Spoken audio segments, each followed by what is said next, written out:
book fans, welcome to another exciting edition of Cammy's Comic Corner.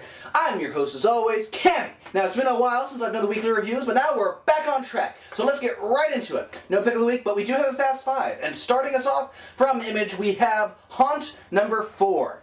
Now the action continues in this issue as we find Haunt getting to know his captors, well, the people he's going to work for a little bit better now that they believe the story of, okay, it's actually him and his brother combined to make this creature, this spawn-like creature.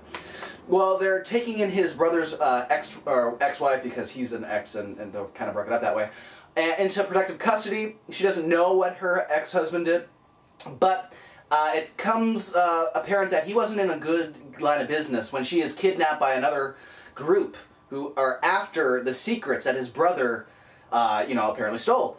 He supposedly stole a notebook. It wasn't him, but the other opposition is looking for the notebook because it has the keys to immortality. And so as soon as they get their hands on it, it's all over with. But there's tons of blood and guts when Haunt goes after, his brother's wife. And yeah, heads literally do roll. Continues to be a fantastic series. If you're not reading Haunt, give it a try, people. Next up from Vertigo, we have House of Mystery number 21. Now, it's the grand reopening of the House of Mystery, and the boundaries have been extended a little bit more, too. Fig is no longer just permanently attached to the house. She can go out into the goblin market now. And now she is running the house along with Cain. And Cain's always killing his brother, and she has to talk to him about this all the time.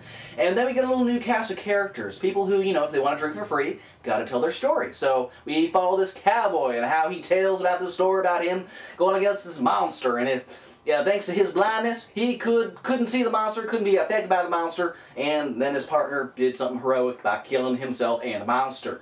The art on that little story is by Sergio Aragones, who does all the art in Mad, etc. He's now currently on The Simpsons as well, but it was a fantastic issue. If you're loving House of Mystery, let the good times roll, because they are continuing on rolling. Next up from DC, we have The Mighty number 12. Now this is the ultimate finale of The Mighty, and you can kind of tell in this issue that it was cut short from the original run. But anyway, it's great nonetheless. It's Alpha 1 versus Cole. And they both are on the same playing field. And sure enough, Cole outsmarts him. It's not just a battle of brawn, it's a battle of brains as well. And Cole knows what Alpha 1 was going to do, and he beat him to the punch. Filled the chamber with nitrogen, killing him. Well, not killing him, but putting him comatose. So it has a nice little cliffhanger where Alpha 1 could return if the series ever gets picked up again. But, Chris Samney's art, it was gorgeous. Peter J. Tomasi, great writer. One of the reasons why he was my favorite writer, one of my favorite writers of 2009. Pick this up. It's all done now. Wait for the hardcover and whatnot, but do yourself a favor, pick it up soon. Next up from Vertigo, we have Sweet Tooth number 5. Now we find Sweet Tooth and Jeopard finally getting to the sanctuary. And it turns out it was kind of all a trick all along. As a reader, you're like, okay, well, is there really the sanctuary? Is Jeopard really taking him there? Because there is a big bounty on his head. Well, it turns out that bounty has been collected by Jeopard. He turns him over, and Sweet Tooth doesn't want to go. He's like, I don't want to do this. It looks like they're going to be experimenting on him. There's others that he's going to be around with. But Jeopard might come back. He might, just take his bag of whatever, money, chocolate bars, who knows. And he might go, you know what, fuck it. I like this kid. What I'm doing's wrong, and these people are bad. Who knows? But in this issue, that was the big reveal, was Jeopard, is kind of a mercenary for hire. But is he one with a heart of gold? Tune in next issue to find out.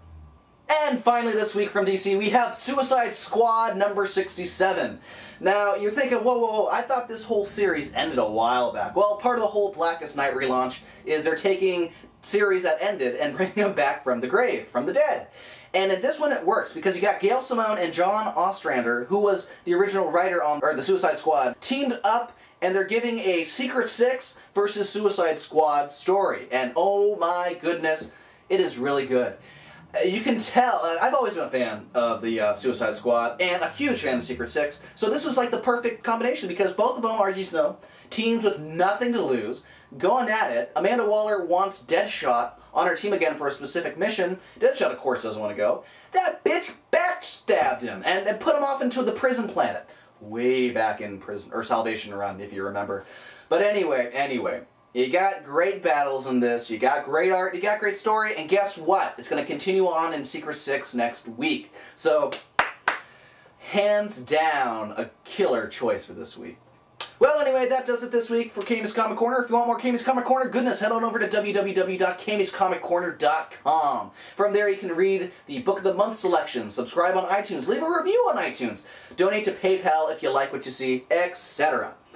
Also, if you want any of the cool t-shirts that you see me wearing, head on over to www.deadlinegraphics.net and send Kelly an email. He has all the best in DC, Marvel, Image, Dark Horse. Whatever you want, he'll whip it up for you. There's only one name that I trust when it comes to comic book t-shirts, and that is Kelly over at deadlinegraphics.net. Another huge shout out to Rising Sun Creations at rsc-online.com. If you are in the San Diego area, head on over to the store in Mission Valley. Right now, they have a 50% off graphic novel section. They've always had one, but they've had tons of new additions. I, for like 50 bucks, got Lock and Key Volume 1. I got Scalp Volume 5. I got Swamp Thing for half off. Oh, it was great. Or you can go to their website. They don't have that stuff listed on the website. You gotta go in the store. But they have the best of US comic books, manga, and collectible toys imported straight from Japan, all at rsc-online.com. Well, comic book fans, while you're watching this, I'm going to be in Vegas, so if you want to see any of my drunken Vegas antics, follow me on Twitter at CamComicCorner, or twitter.com/CamComicCorner. From there you can see all the updates, see what shenanigans I'm getting into, etc. So if you don't see an episode next week, I died, the circus folk got me, or I was mauled by a white tiger. So this has been Cammy's Comic Corner. I've been your host, Cammy.